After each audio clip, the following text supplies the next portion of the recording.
నాభూషణ గారు టీడీపీతో పాలసీ మార్చుకోమని చెప్పట్లా మీరు వినాలి ఫస్ట్ మీద ఓకే టీడీపీతో అది సరే పోనీ టీడీపీతో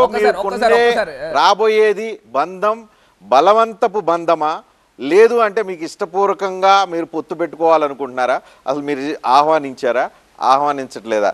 పవన్ కళ్యాణ్ బలవంతం మీద ఏదో పిలిపించారా సార్ అదిగా సార్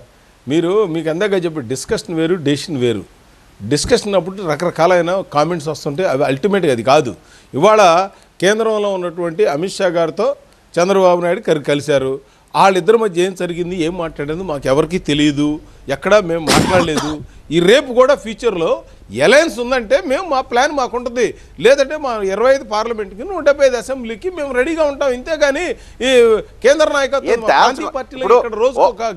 పక్కన పవన్ కళ్యాణ్ అన్నిసార్లు మీటింగ్లు పెట్టి మాట్లాడి పిలిచి ఏదో ఆయన ఏదో అన్నారని మాట్లాడేదో అన్నారని ఆయన బాధపడేలాగా చేసి ఇంత చేసినా కూడా మీరు డెసిషన్ తీసుకోకపోతే ఓ పక్కన మీ ఫ్రెండ్లీ పార్ట్నర్ అవమానించినట్టు కదా కాదు ఆయన ఏం బాధపడలేదు ఆయన బాధపడ్డారు నిన్న మీటింగ్ లో ఆయన చెప్పిన వ్యాఖ్యలే బాధపడుతూనే కనిపిస్తున్నాయి ఈ రాష్ట్రం గురించి నేను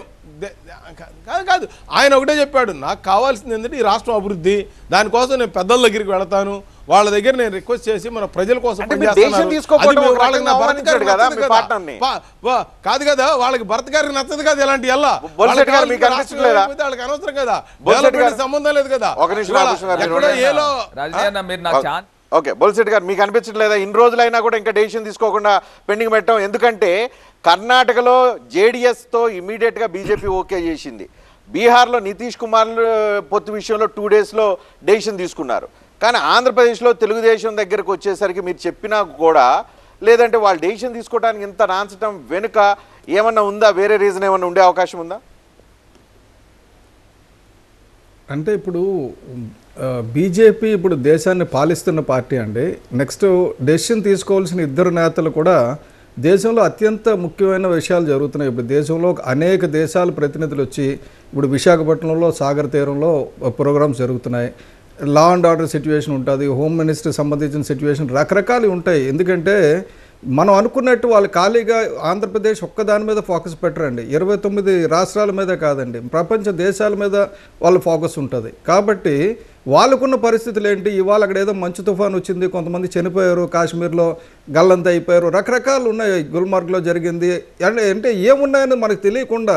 కేవలం మన దృష్టిలో పెట్టుకొని మనం అనుకున్న వెంటనే అవ్వలేదు పవన్ కళ్యాణ్ గారిని నిన్న రమ్మన్నారు రమ్మనలేదు కావాలని అడ్డేస్తున్నారు ఇలా ఉండదండి దేశ రాజకీయాల్లో ఏంటంటే ఒక్కొక్కసారి వారం రోజులు పట్టవచ్చు 10 రోజులు పట్టవచ్చు నాకు తెలిసి 1955 నుంచి ఈ రోజు వరకు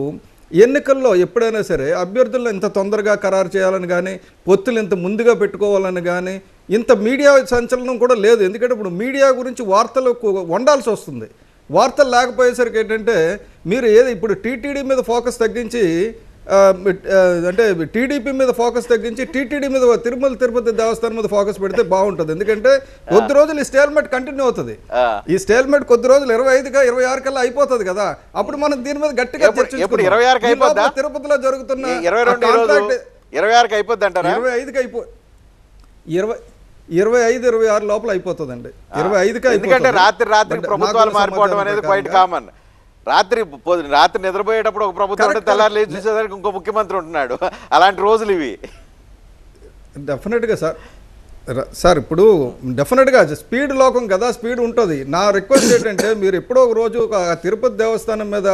L1 అయిన హిందువుకి ఇవ్వకుండా L2 అయిన ముస్లింకి ఇచ్చారని అక్కడ పెద్ద యుద్ధం జరుగుతుంది అదేదో చూడండి ఎందుకంటే L1 అన్న ఇక్కడ ఎవరికైనా ఇవ్వచ్చు కాంట్రాక్ట్ అది హిందూ ముస్లిం చూడక్కర్లా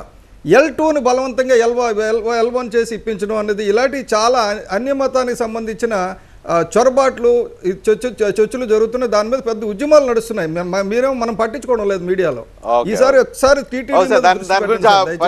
టీడీపీ మీద దృష్టి తగ్గించండి. పరిశీలిద్దాం